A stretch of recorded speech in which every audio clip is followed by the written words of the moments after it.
Hello, everybody. This is Dan from the Fundamentals with another episode of Mini Madness. Yes, last episode we looked at unpainted miniatures of Magic the Gathering, and now we're going to look at unpainted miniatures that don't actually tie into anything other than history. Because yes, some people are just into miniatures. Some people like war games. Some people like painting them and having them up as dioramas. Some people just like plastic or things like that. And so Wizkids has decided to release, they have a line of miniatures called Deep Cuts. Now there are Deep Cuts Pathfinders, which we'll talk about in a little bit, another episode. But this episode is focused on the new Wave 13 line of Deep Cuts, which are Viking themed. Yes, those of you playing Assassin's Creed Valhalla will no doubt get a huge kick out of these miniatures. Now these, similar to the other unpainted packs, the unpainted ones I reviewed last time, come in packs. You know what you're getting with 8 different things. The key with these is that they represent Vikings and sort of represent a holistic sort of view, in that they have all the bits and pieces you need to create a sort of diorama. Unlike sort of the D&D ones, where you're probably not going to be setting up too much of like, here's someone's house, here's the king's house. It's more like dungeons and stuff. This one is definitely very much, hey, I made a diorama of a castle, or I made a diorama of, in this case, a Viking mead hall, for all of your fun joys. So we'll start with the lowliest people in the club, the peasants. This is a peasant man, a servant. He has some kind of disgusting looking food on a plate and a big tankard of ale, and he's looking rather sad because he has to serve people. There he is. This is a peasant craftsman. He has a similar Viking face, big mustache, barrel chested, but he got a big old hammer and a big shield that he is working to fix for his master, for he is the craftsman. And finally, a peasant farmhand, a pleasant peasant farmhand, who won't go into focus because she's too pleasant, looking rather glum with a head dress on. She got 2 big barrels of whatever. One of them is free floating. That's kind of fun. The other one isn't. But she's there to carry in milk or water, or maybe they're full of pee. I don't know. But she's there to help. And now that's done. Let's do the second lowliest part of the hall, the mead hall, the furniture. So what do you need first? Well, obviously, you need a table. Table, which has on its top a nice bit of fur, which you can see has detail to it. It's a very nice fitting, even the underpart's done. Then you say, but wait, where shall we sit? Don't worry, we have seating. Boop. And boop. See, there's the tables, and those are similar fur-covered benches for your delectation. Let's see if we can. There we go. And see, then server men come and say, more pie, my lord. And this person can be walking over here, and he doesn't really serve any purpose unless you're, going to work on something. Then, of course, we need, because we are hungry, we need meat on a spit. In this case, a roasted pig on a spit. It does not spin, but it does sit on legs. A little spindly, but not bad. You have that in a fire in the background. Oh, yes. Then we have our mead barrels, which have, of course, gallons of delicious alcoholic mead for partying. And she's there to bring it over with her weird things. This is a fire pit, which I think only works if you have some kind of illumination. But theoretically, you would do it so that you would have the pig sitting in the fire pit. And then the fire would be going and that sort of thing. And then we have a chest or a mimic, probably a chest. It's got treasure. It's overflowing. Put it over here by the craftsman. And then we have 2 pillars, which have strange holes in them. But we have these 2 pillars which sit opposite each other. This one, they're identical. They have a very cool knot pattern on the side and a sort of valve knot on top. I assume there's something that would connect them if you were to buy these, but currently they did not send me those. Come on. So they would sit like that.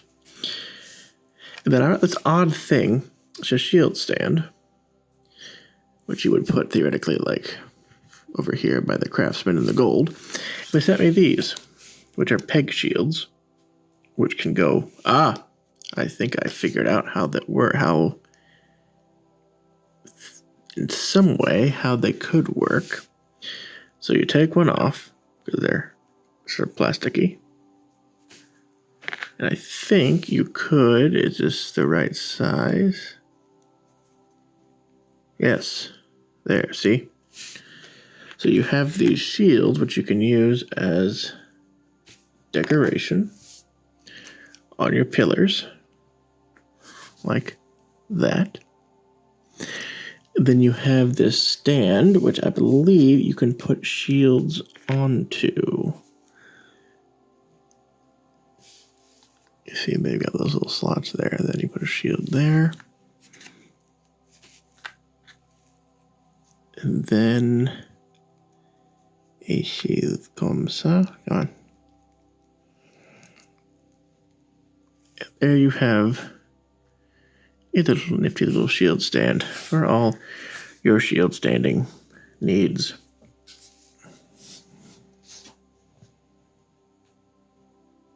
Yes. And then, of course, we have extra shields if necessary, which we can just put wherever we need them. But there's 2 of those, so extra shields, always fun. Now, who else lives in this fancy mead hall? Well, first of all, there are guards. We have a male guard here.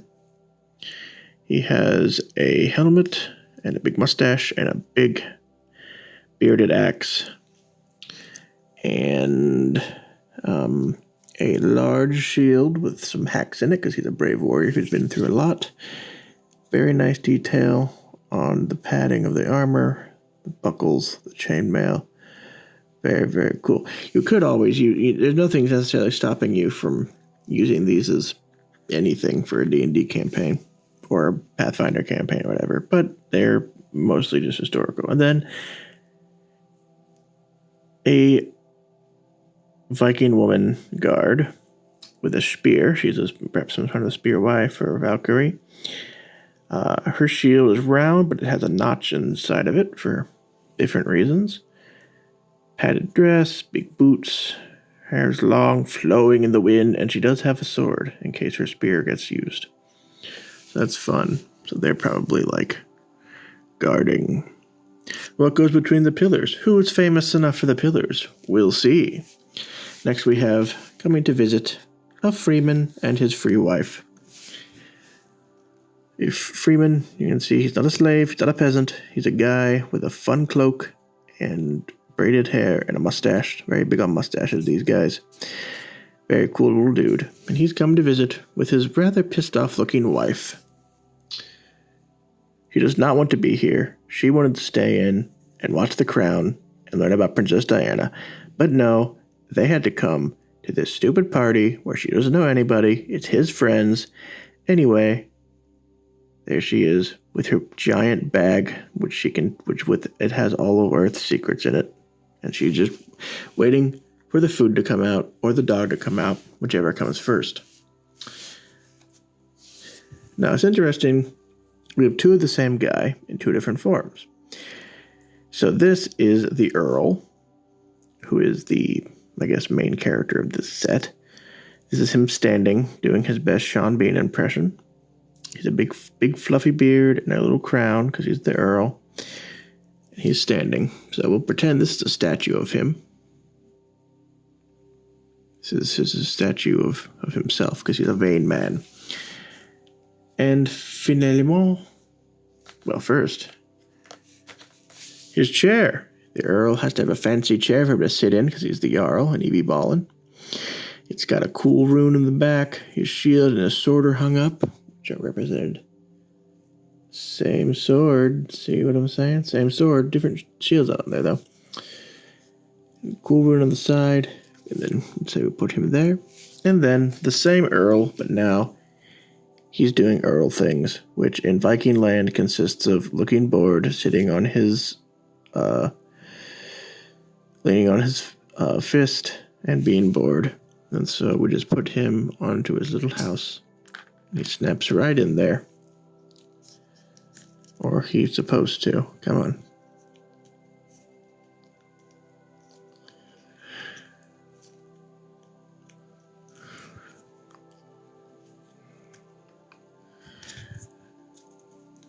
There we go. Snaps right on. That's very well done. So you can see he's sitting there, being bored with his chair. And so, the wonders of the Vikings. Yes, this is the deep cut set of Vikings that came out in Wave 13 of Unpainted Miniatures. Coming soon, you can pre-order, links below. Or if you just want to have some fun barrels and some Viking, if you have Viking characters in your D&D campaign, you could do worse. They're real nice, easy to paint. They come with circles like the other ones, so you can glue them to the base after they're painted. Overall, a very lovely set. Very quaint, very nice. The pig fell over, as he does. The pig is kind of flimsy. But yeah, the start of a very cool set. I've got more unpainted ones to show you. Oh, such sights to show you, but not for this video. Until next time.